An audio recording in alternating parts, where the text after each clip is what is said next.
آپ کا ذکر کرنا، ولادت کے واقعات، یہ میلاد ہے۔ قرآن میں کئی نبیوں کے میلاد کا ذکر ہے۔ حضرت یحییٰ علیہ السلام کے میلاد کا ذکر قرآن میں ہے، حضرت عیسیٰ علیہ السلام کے میلاد کا ذکر قرآن ہے، قرآن کے اندر ہے۔ پیارے محبوب کے پیارے غلاموں، کلمہ بھی پڑھے اور دل میں پیار بھی نہ ہو۔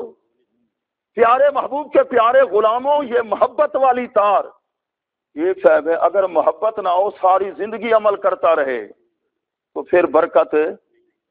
جدہ کے اندر ایک مسجد کہتے 12 سال وہ اعتکاف میں بیٹھا عبادت میں، اللہ کے محبوب کا پیار نہ تھا۔